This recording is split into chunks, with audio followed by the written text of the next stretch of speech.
Bismillahirrahmanirrahim. Assalamualaikum warahmatullahi wabarakatuh. Pada hari ini saya ingin menerangkan tentang teori klasik. Jadi kita lihat bahwa aliran klasik ini muncul pada abad ke-18 atau permulaan abad ke-19, yaitu masa revolusi industri. Berbicara tentang revolusi industri, pada hari ini kita memasuki revolusi industri yang keempat, ya, di mana revolusi industri pertama dimulai dengan penemuan mesin uap, ya. Kemudian revolusi industri kedua dimulai dengan penemuan mesin listrik. Kemudian revolusi industri ketiga dimulai penemuan komputer. Revolusi industri keempat 4.0 adalah dimulai dengan penemuan internet dengan berbagai perangkatnya, sehingga terhimpunnya data dalam jumlah besar atau dikenal dengan big data. Hari ini semua bisnis, semua pelayanan masyarakat, semua sistem pemerintahan itu berbasis data. Tuntutannya hari ini pelayanan semakin cepat, waktu tunggu semakin cepat, dan prosedur semakin simpel. Kemudian pada waktu abad ke-19 dan abad ke-18 ini, sistem yang ekonomi yang berlangsung itu sistem liberal. Jadi sistem liberal ini dimana memberikan kebebasan kepada masyarakat untuk bertransaksi secara ekonomi tanpa dibatasi. Jadi kalau kalian semua, kalau kita mau transaksi ekonomi apa saja boleh menurut sistem liberal ini, sepanjang menguntungkan untuk diri kita. Jadi kita tidak pernah memikirkan orang lain, pokoknya untung kita boleh. Mau transaksi apa saja, mau melakukan apa saja boleh. Ini menurut sistem liberal. Mari kita lihat teori klasik. Pertama, tentang kebijakan pasar.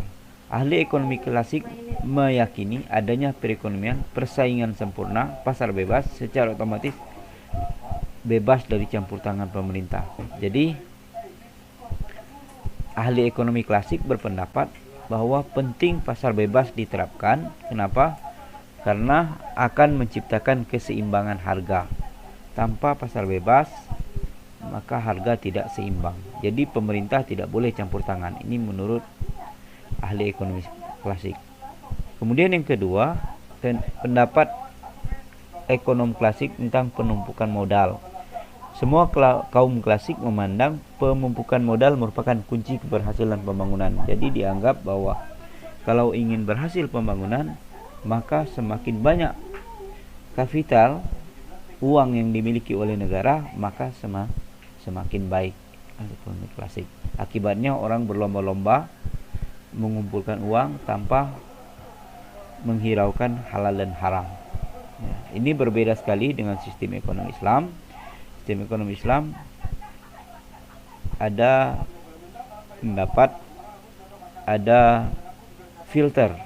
Jadi sistem ekonomi Islam memfilterisasi dirinya bahwa kita bebas berusaha tapi sesuai dengan etika agama, sesuai dengan nilai-nilai moral yang ada di masyarakat. Dan yang ketiga, keuntungan. Menurut teori ekonomi klasik, orang boleh berusaha dan mengambil keuntungan yang sebesar-besarnya untuk kemaslahatan mereka sendiri tanpa memikirkan orang lain. Jadi pendapat mereka, semakin besar keuntungan yang diperoleh dari penanaman investasi, maka semakin besar akumulasi modal dan investasi. Jadi ahli ekonomi klasik meramalkan timbulnya keadaan stasioner pada akhir pemumpukan modal. Kemudian teori ekonomi klasik ini ada 3 pendapat Yang pertama teori pembangunan Adam Smith, kemudian teori Ricardian, dan teori pembangunan Malthus. Kita lihat teori pembangunan Adam Smith. Adam Smith, bapa ilmu ekonomi modern yang terkenal dengan teori nilainya, yaitu teori yang menyelidiki faktor yang menentukan nilai atau harga sebuah barang. Adam Smith dalam buku yang terkenal dengan buku Will of Nation, yang tema pokoknya mengenai bagaimana ekonomi tumbuh. Ya. Adam Smith melihat proses pertumbuhan ekonomi itu dari dua sisi, dari pertumbuhan ekonomi output dan pertumbuhan penduduk. Menurut Adam Smith, pembagian kerja merupakan titik permulaan dari teori pembangunan ekonomi, ya. Di mana pembangunan ekonomi itu bisa tercipta, kata Adam Smith, kalau daya produktivitas tenaga kerja itu meningkat. Nah, produktivitas kerja meningkat ketika ada meningkatnya keterampilan pekerja. Kemudian penghematan waktu produksi barang. Yang ketiga, penemuan mesin yang sangat menghemat tenaga. Itu menurut Adam Smith. Kemudian teori Ricardian. Teori Ricardian ini ditemukan oleh David Ricardo dalam bukunya The Principles of Political Economy and Taxation. Ikut dalam pengembangan teori pertumbuhan ekonomi klasik. Jadi Ricardo menganggap bahwa jumlah faktor produksi tanah tidak dapat ditambah, sehingga akhirnya bertindak sebagai faktor pembatas dalam proses pertumbuhan. Jadi karena tanah tidak bisa ditambah, kata Ricardo, dan ini sebenarnya menghambat pertumbuhan ekonomi. Kemudian ciri-ciri teori pembangunan Ricardo ini menganggap bahwa tanah terbatas jumlahnya, kemudian tenaga kerja meningkat atau menurun sesuai dengan tingkat upah. Jadi orang siap bekerja itu kalau ada upah.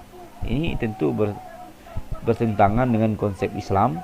Islam mengajarkan konsep kita bekerja lillahi ta'ala, tidak tergantung pada upah. Karena apa? Orientasi di dalam Islam, fid dunya hasanah wa fil akhirati hasanah wa qina azabannar. Kemudian akumulasi kapital terjadi apabila tingkat keuntungan diperoleh pemilik kapital berada pada tingkat keuntungan minimal. Jadi orang, kata teori Ricardo ini, orang itu bisa menyimpan uang justru pada saat keuntungan minimal terhadap keuntungan kecil. Kalau pada saat keuntungannya besar, menurut teori Ricardo ini, maka kebutuhan orang akan meningkat.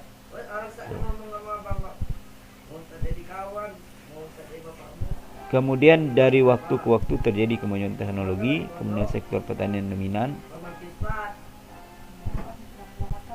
Kemudian yang ketiga kita lihat teori pembangunan Malthus. Teori pembangunan Malthus ini dicantumkan dalam bukunya The Progress of Wealth. Jadi progres kekayaan pada tahun 2020. Malthus tidak menganggap proses pembangunan ekonomi terjadi dengan sendirinya. Kemudian Malthus lebih menitikkan perhatian pada perkembangan kesejahteraan suatu negara. Pembangunan ekonomi, kata Malthus, dapat dicapai dengan meningkatnya kesejahteraan negara. Jadi kesejahteraan itu tergantung pada kuantitas produk yang dihasilkan tenaga kerjanya. Jadi kata Malthus, kesejahteraan itu tergantung dengan jumlah produk yang dihasilkan oleh masyarakat. Saran yang diajukan Malthus untuk meningkatkan ekonomi, yang pertama, pertumbuhan berimbang. Jadi kata Malthus, pertumbuhan harus berimbang. Nah, di dalam sistem Malthus, perekonomian dibagi menjadi sektor pertanian dan industri. Kemajuan teknologilah yang dapat membawa pembangunan ekonomi, kata Malthus. Kemudian menaikkan permintaan. Jadi untuk meningkatkan ekonomi, kata Malthus, naikkan permintaan. Kemudian pendistribusian kesejahteraan dan pemilikan tanah secara adil. Jadi, ada distribusi kesejahteraan dan pemilikan tanah secara adil, kata Malthus, itu bisa meningkatkan perekonomian. Hari ini kita lihat distribusi tanah di Indonesia ini tidak adil. Ya, tidak adil. Orang perusahaan besar mendapat tanah yang banyak, sementara rakyat kecil tidak memiliki tanah. Kemudian permintaan efektif dapat ditingkatkan melalui perluasan perdagangan internal dan eksternal, ya. Jadi kata Malthus, semakin banyak orang berdagang, semakin banyak orang yang berjualan, itu akan semakin meningkatkan permintaan. Karena apa? Karena perdagangan ini akan, kata Malthus, akan menimbulkan selera, akan menimbulkan hasrat. Ya, contohnya kalau banyak orang berdagang ini bakso, lama kelamaan mereka akan ingin mengkonsumsi bakso. Kemudian mempertahankan konsumen tidak produktif untuk meningkatkan permintaan efektif. Jadi produktif. Nah, kelemahan story Malthus ini adalah stagnasi sekuler tidak melekat pada akumulasi modal. Jadi yang kedua, pandangan negatif terhadap akumulasi modal di orang itu sebenarnya kalau semakin banyak menumpuk harta, maka mereka semakin pelit sebenarnya, kan. Kemudian stagnasi sekuler tidak melekat. Jadi maksudnya di sini bahwa orang yang menumpuk modal itu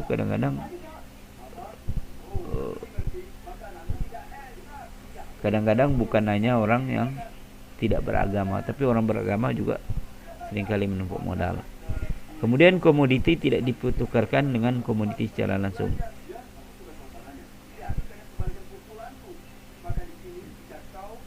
Kemudian konsumen tidak produktif memperlambat kemajuan, ya. Jadi dasar tabungan bersisi satu. Mungkin itu yang bisa saya sampaikan. Lebih kurang saya mohon maaf. Wallahul muwaffiq ila aqwamit thoriq. Assalamualaikum warahmatullahi wabarakatuh.